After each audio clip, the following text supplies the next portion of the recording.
Hi, good evening. Welcome to Business Live. My name is Darrell Kwao. Coming up tonight, price of barrel of Brent crude slips below $20, lowest since 2002.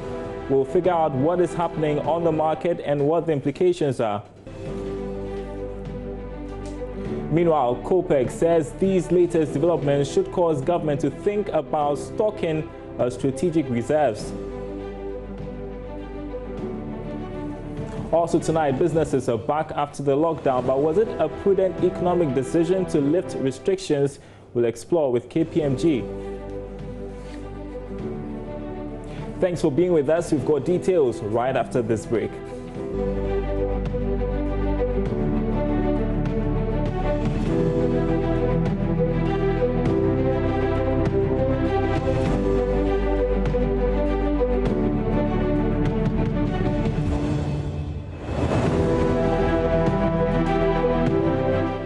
Settling for the big story of following for you tonight, the price of a barrel of Brent crude has slipped below $20. It's the lowest level since 2002. The close to 20% slump follows negative prices being recorded for a barrel of West Texas Intermediate WTI, the benchmark for U.S. oil. Let's make sense of the latest developments. Joining me is analyst with the Institute for Energy Security, Raymond Nwokpo. Great to speak with you again, Raymond. Things are changing so fast. What is triggering this latest decline? Yeah, thank you very much. Basically, it's still about the demand destruction on the oil market and storage space getting literally closed because of the demand destruction. We know there will be a projection that this particular month, April, the demand destruction is going to be about 29 billion per barrel. And we know that it's only less than 2 weeks that OPEC Plus and non-OPEC members came to a historic agreement of something close to 10 billion barrels. But it seems the cut is insufficient. Like IES have stated earlier that the cut is insufficient. And it's just the rule on that effect that is happening. Yesterday it was WTI. Now today is Brent crude. It's down below 20, the heaviest since 2002. Yeah. All right. And so we thought the agreement reached by OPEC Plus to cut production would show up prices, but we are seeing that not happen. Can you explain what is happening for us? It's difficult to understand. Yeah, it's about the reaction from the market. The market is so saturated with a lot of supply gluts. Like I was indicating, in the month of April, we are estimated to have a demand destruction, or what we call destruction in consumption, about 29 billion per barrel, meaning about 29 billion per barrel is going to be on the market without consumption. Because we know even in the Middle East countries, the Gulf nations, countries that are supposed to be producing are also under some form of partial lockdown and lockdown. If you come to Europe, to countries under lockdown, don't forget the third largest consumer of crude oil, India, is also under partial lockdown. So all this is accounting for glut on the international. And we should know, since there is glut, people would like to put their tanks high and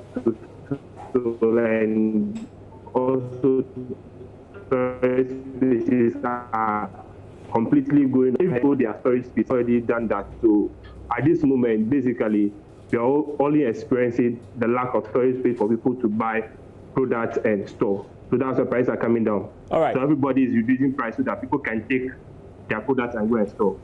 So basically, that's what is happening. Interesting. And here's why we should also be worried. Well, we are also excited in part because maybe this could reflect in prices at the pumps going down. We are a producer of oil. And so if prices are going down, it also has repercussions for us. What can major oil producers do now? I know that they've cut oil production by 10%, is it? What can they do now? Okay, so at IES, we were tracking an emergency crisis meeting between OPEC and non-OPEC Plus ministers as some few hours ago.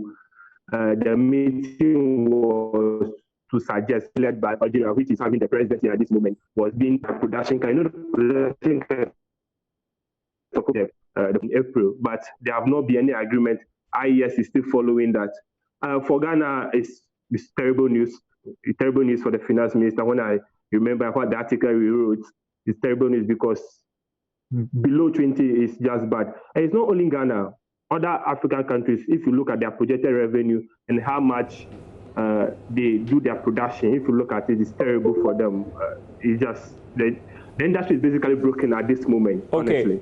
All right, and a quick one before we let you go. So how long do we expect this to continue? And you know, I talked about how this could impact prices locally. What are you seeing? Yeah, for the consumer, for the truck driver, for the passenger, for the market woman, it's a good news because going into the first pricing window of May, this all will be calculated to have effect at the pumps. If prices continue to be below 20, I can project, or I can assure you that prices will definitely fall at the pumps if prices continue to be below 20, and it will be significant because if it continues to rally below 20, this is huge and this is historic. Yeah. All right, Raymond Nwokpo, thanks as always for your analysis. Raymond Nwokpo there with the Institute for Energy Security. We thank you. Meanwhile, the Chamber of Petroleum Consumers Ghana is asking government to begin an initiative to ensure that crude oil from the country's fields are restocked and consumed locally to avoid the negative impact of price falls. The call follows the crash of oil prices on the world market due to the low demand for the product. Executive Secretary of COPEC Ghana, Duncan Anwar, says this is the best time for government to invest heavily in storage facilities. When they are done with the May future forecasts, it is quite certain it will correct and balance a bit so that prices could come back to normal. It will be difficult for Ghanaians to at this point expect that because it's gone to zero or even negative on WTI. Brent wasn't zero as of yesterday. It was around 26. As of this morning, around 23.4. So it becomes quite difficult to think that once one benchmark goes to zero, then necessarily the Ghanaian market will be largely impacted. If it had been the Brent crude that had crashed, then you would expect that the pass-through effect will be felt at some point. Even that wouldn't have been as immediate as some Ghanaians are expecting local pump prices to drop to like 1 cedi per litre. That cannot happen. So we need to put that in proper perspective. Secondly, this is the perfect time that the Ghanaian authorities would have to pay a little more attention to oil. You cannot afford to lose both upstream and downstream. As we speak now, you are losing upstream because benchmark values have all tumbled, even on Brent. And so what you are producing, what your budgetary targets were or forecasts were, would have dropped significantly. That means that government is losing revenue. Should government be proactive in taking steps such that it can recoup some revenue downstream? Recouping revenue downstream means ensuring that your local refinery is brought back to productivity immediately. That way, your local oil producers like Tallow and the rest would not have to shut down because they are not getting their product or whatever the oil evacuated. And so if your refinery was working, you can have a feedstock for the refinery, even from your local oil reserves or, whatever fields.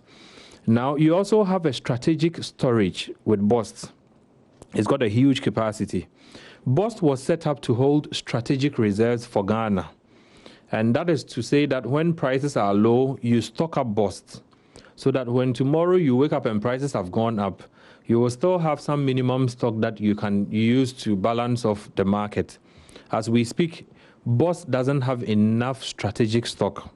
And we would want to plead with government to help BOST immediately so that whatever BOST needs to be able to stock up products, now that world market prices are low, we should do it. All right, the coronavirus outbreak, for which reason I've had to put this on, is having a huge impact on economies and causing many businesses to find solutions in sustaining the operations or look out for a bailout. Now, Ghana, the government, is preparing a stimulus package for industries and SMEs in order to mitigate the shocks. Now, despite these measures by government, how do businesses bounce back? Well, joining me in studio on this issue to discuss this issue is senior partner at KPMG, Anthony Safon. Thanks for your time. Thank you. Tonight, very strange times, right? I remember sometime past we had to speak, we didn't have this on, but we had to do this because of the precautions. So let's talk about the impact on business so far, and I'm talking about the 3-week lockdown. Now businesses have had to return. Tell me, what do you think the impact has been on businesses within these 3 weeks? Thank you very much. The effect of the coronavirus continue to have major impact on individuals and businesses. For businesses, obviously, given the lockdown in Accra and Tema, which is the major business hubs in Ghana, for the period, they would have lost some revenue that they had to do. If you go by sector, for example, in the hospitality industry, most of them had to shut down because people were not patronizing or having an event. If you look at the banking sector, they opened just a few of the branches, not all of them. So that in itself also tells you that there's an impact there. And at this stage, nobody will even go for credit because their businesses are going down. But it's not just businesses, also on the individuals as well.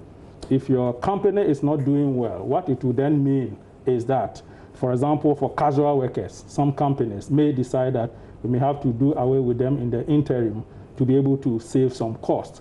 We haven't heard that much, but obviously these are things that are the hearts of CEOs. Okay, great. And so there's been debate about the lifting of the ban, and some people think it wasn't a prudent decision to take, some others think it was prudent. And some have assumed that this decision was made because of the potential economic impact, some of the things that you have talked about. Should that be basis for the lifting of the lockdown? Obviously, I think it's important to understand the dynamics of the situation, which is any decision that anybody in leadership makes will have multifaceted dimensions. But what is clear is that anytime you take very drastic measures, lockdown, that saves the health aspect, you impose on yourself huge economic shutdown or downturn. Okay. So if you look at the world over, and obviously with our government as well, the decisions have always been made to balance the two.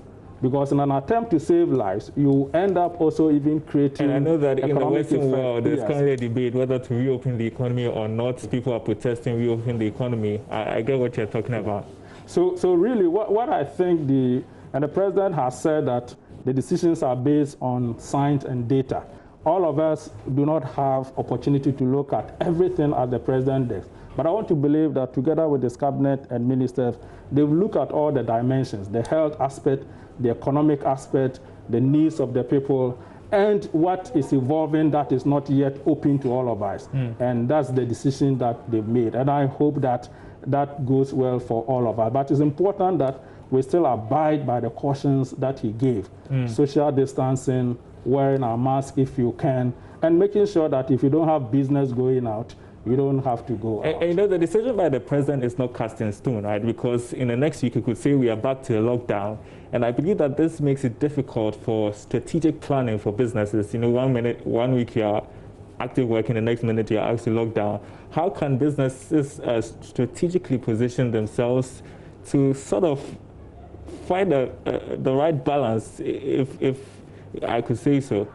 Yes, I think for businesses, it's important to recognize that the pandemic is not over yet. So whichever decisions or actions you took before the lockdown, during lockdown, and even this lifting of the lockdown, your strategy will have to continue to be there. So for example, if you have major investments that you plan to do, you will still have to stay them and conserve some cash flows. If there are certain aspects of your revenue line, for example, in the restaurants and hospitality, that you can do through an order instead of customers coming in, you need to continue with that strategy. For individuals, again, you need to make sure that this time you are still continuing to conserve some savings and not spend everything that you have, because you never know when your company will be caught up and you'll be asked to have cut in earnings or even stay at home for some time. But we do hope that the president has a bigger eye and the decision that he's made to lift the lockdown will not be reversed, and that we can continue to carry on some business activities to reduce the impact of the economy. I want to pick your thoughts on the stimulus package that was recently announced by the finance minister, whether or not it is enough to cushion businesses. Okay, thank you very much. I think there's a lot of, how do I call it, interventions or emergency interventions that the president has announced. And it's important to understand that this is not something that anybody planned for, and therefore little is better than nothing. And what is key is to be able to take advantage of what has been provided. So if you look at the fiscal side, of course, the government has announced the 1 billion CAP fund, which is the Corona Alleviation Program. That is meant to go and support the micro, small, and medium enterprises. I believe these businesses are greatest hit. And when the government actually launches it, it is important that these businesses take advantage. They don't see it as a free money, but emergency fund to support them to bounce back. If you do that way, then you have a lifeline. If you don't, you're going to kill yourself. Government has also mentioned about a 3 billion for the bigger businesses. Again, that is key. That we also need to do that. But besides that, they've also talked about the credit, that banks should have moratorium of 6 months. So that's a relief. That cash flow that you ought to have been paying today, government has intervened and said don't pay it till 6 months time. So again, you have to use that preserve the cash flow wisely to make sure that you are not endangering your business or the employees that you have. And then, of course, there are also some tax breaks as well in terms of filing deadline and some level of waiver of penalties. That also one final one before we end this. The last time we talked, KPMG warned there could be a recession. Of course, we heard talk of a recession. For instance, we are being told that in Africa we would see the worst recession we've ever seen since 25 years ago. You still hold that position of a recession? Well, I think it's still highly uncertain, but the direction points to a significant drop in world economies all over. If you look at the developed economies, let's say the top 10 economies, they are predicting a recession at the moment, not less than 3%. If you look at sub-Saharan Africa, the IMF is predicting 1.5 growth against around a percentage of 5% around, let's say, December in 2019. So that's a big drop. So when you come to Ghana, we projected to grow 2020 6.8. We are saying that if this pandemic continues for 6 months, we will drop to 2.6 or even worse 1.5. That will mean over 20 billion cedis drop in our GDP. In dollar terms, over 3.5 billion. So that's significant. So whilst we are, in our case, we may not be hitting core recession in the zeros, we're going to have a massive impact. And that's why the interventions that government has announced is timely to make sure that businesses can use them rightly. And if we do, then we will be able to minimize the impact of the pandemic. Thank you so much, Senior Partner at KPMG, Anthony Sapon. Always a pleasure to speak with you.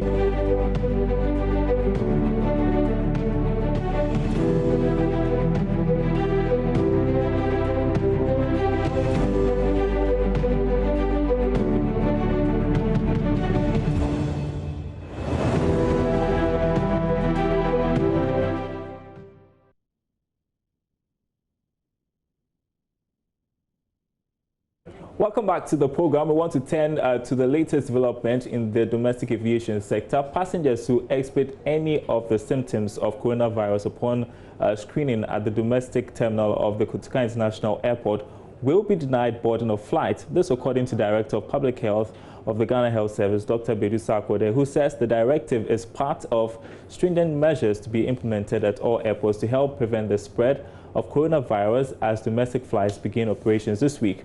Speaking to my colleague Sheila Tamaklo, Dr. Bedusa Akode added that wearing of face masks by passengers is now compulsory. The various passengers, we would make sure that we screen for signs and symptoms, check for temperatures, and then ask if the people are coming from affected areas within the country. Indeed, we will not mention outside, because for now we are aware that the various borders are closed.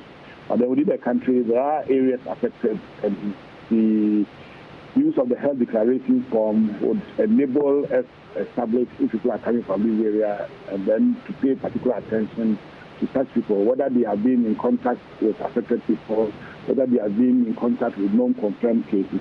This would be well monitored and followed up, so that we can make sure that the people don't spread the disease as we start those domestic flights.